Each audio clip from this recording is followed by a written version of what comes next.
I think we're just younger, a little bit younger. Got some underclassmen that have bigger roles this year, and the older guys can kind of say, hey, step up. It's time for y'all to step up a little bit more and show their identity. And you don't really have to take a huge role in believing in seniors and juniors. It's sophomores are going to say something if it needs to be said, or we can say it if it needs to be said. What are the challenges of having so many young guys and sort of fostering them to come in and be part of what the team is, but also challenge them, like you said, to know their identity and to know their role? I think it's just leading by example. Just kind of the older guys that come back and are around here, they kind of see how their work ethic is and where we got it from and what we want to do every day, and the way we are out there on the field, and just kind of show them how we have to get to Omaha again. Who are some of the younger guys that have impressed you? If you, I don't, you don't have to say names if you don't want, but are there any people that have really, stood out to you? Yeah, I think Josh Young, Grant Little, John McMillan, Mike Berglund, Clay Kelzer, those guys on the field just defensively have been really, really, really good, and just kind of showing up every day and playing defense, not really necessarily hitting, but defense has come a long way for them. Tanner, you kind of mentioned, feeling almost that like anxiety or excitement like around this time of year. I mean, what's like the emotion that you feel just headed into another season here? You kind of start getting nerves. You kind of start freaking out a little bit, trying to plan everything ahead because you're leaving, not really used to leaving the first weekend, but you start planning ahead to leave and stuff, things you got to get done around the house and all your homework and stuff. So all that starts kind of piling up really quick on you. So you get a little nervous about it, but then you kind of slow it back down and say it's just baseball. But yeah, you kind of get those nerves. You're like, it's coming. So you kind of mentioned the anxiety of like,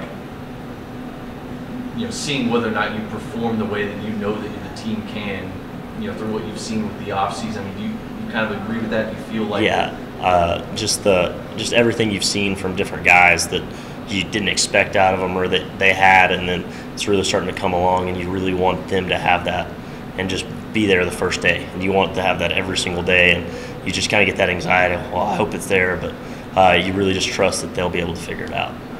Is it easier to get past those first day jitters and the excitement and everything, knowing that you're going to be excited for any game, but knowing that you have an SEC team waiting for you in the second game?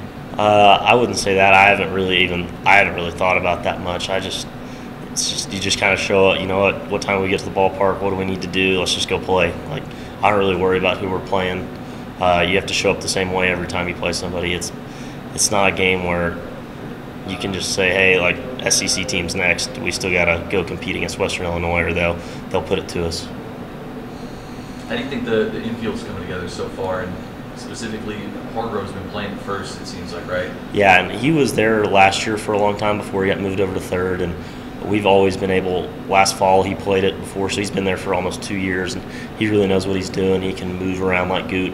I wouldn't say he has the range Goot has, and he doesn't really go after balls Goot would go after, but he knows how to play it, and he's really smart, and he knows how to understand all of that.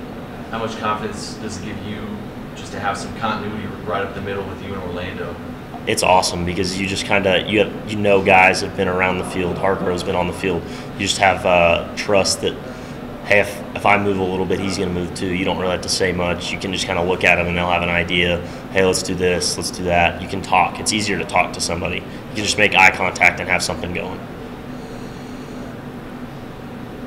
Anything else?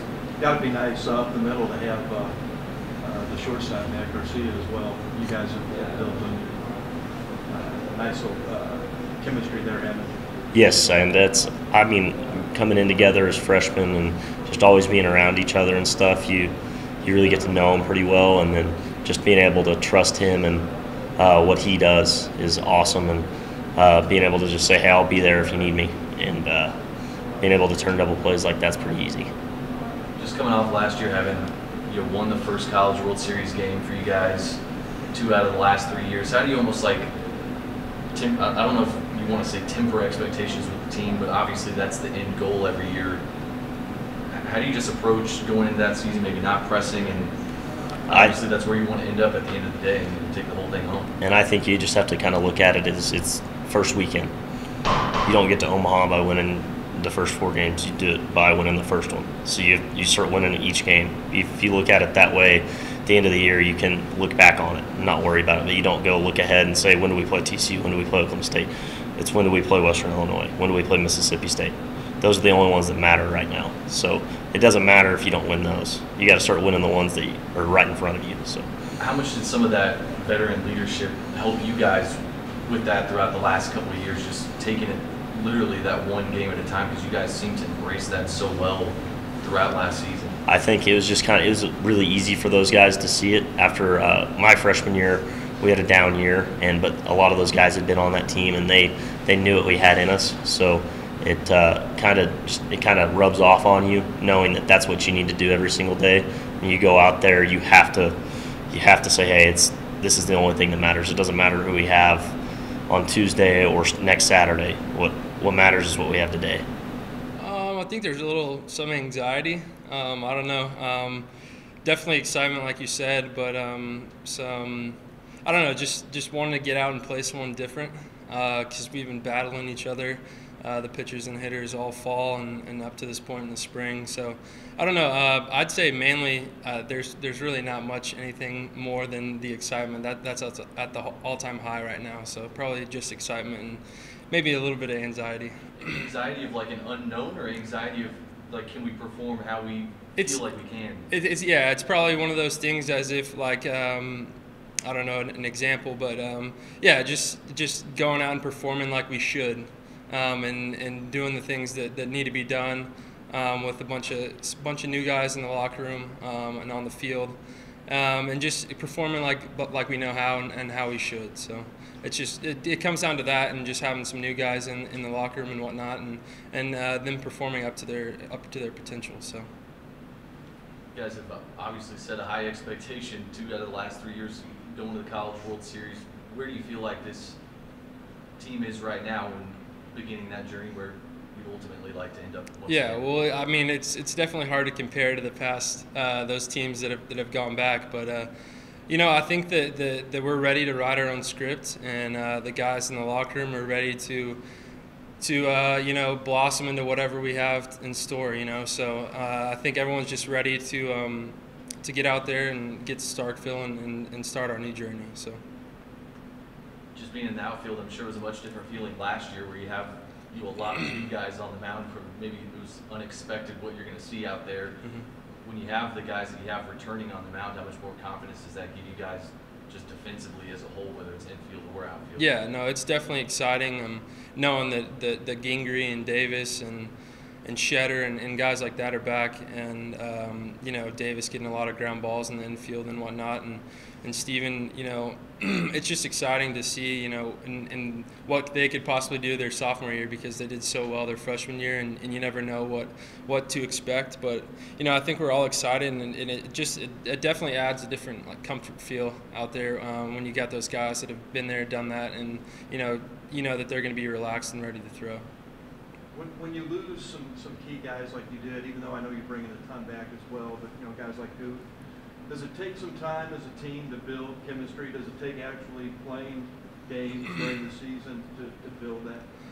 I think, yeah, to an extent. But these guys, we hang out on the weekends. We hang out every single day. We're seeing each other almost 24/7. So it's the grind through the fall, the grind up to this point in the spring that builds that kind of camaraderie and that chemistry. So I think that we did have good chemistry back in those teams, but I think this is the new team, and through the fall and through this point in the spring, I think that the chemistry it's pretty much there at this point, and it can do nothing but grow from here. So.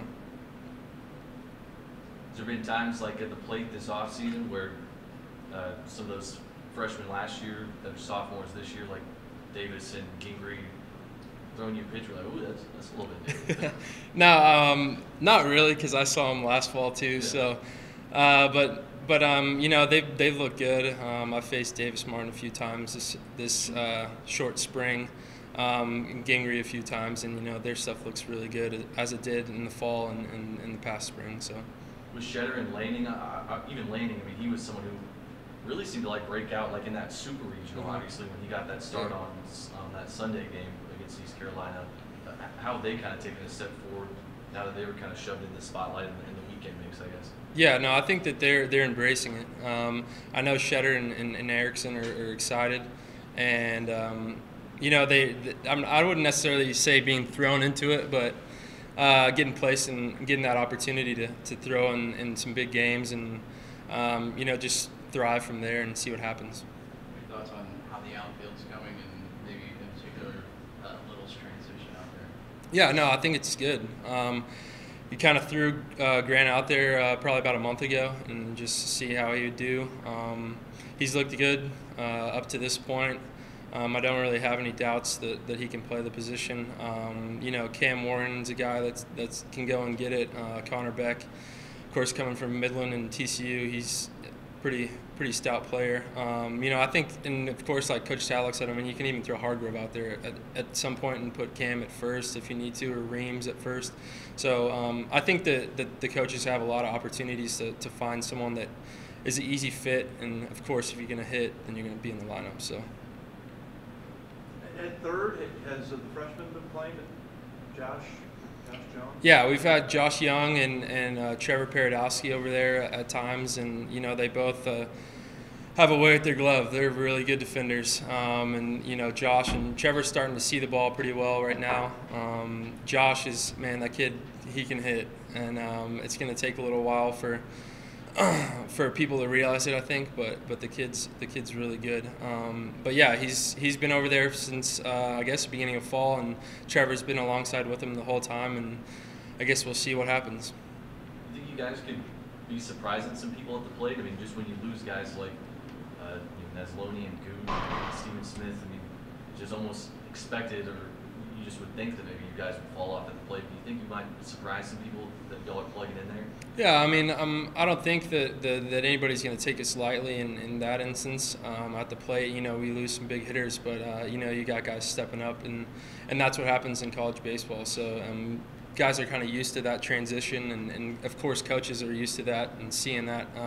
So I don't know if surprise would be the word, but definitely some younger guys fitting in the lineup and getting some big at bats and some key hits in some places. It might I guess surprise someone, but that's expected from us in the locker room, and the guys know it, and I think they'll thrive in those situations. Have some of the alleys played a little bit different with the changes of them? Because they lowered the wall on both sides, right? Yeah. So how much different has it played? Yeah, it hadn't played really much differently other than the ground rule double is now in effect. We've seen plenty of balls just bounce over. So nothing really with the wind or anything has played much different other than just that ground rule double is now a thing that I guess we have to kind of get used to, and maybe robbing a home run every once in a while. So. Have you seen like a couple just scratch out, just right over the? Oh yes, yeah. There's been plenty of balls where we've been hitting BP, and whether it's Hargrove or Long or somebody saying, well, that ball last year would have hit the fence, and it's true because they lowered it, I think, 4 feet. So it's gonna be, I think it'll play a huge difference just in the little aspects of the game, but in all, I don't really think it'll play too big of a difference.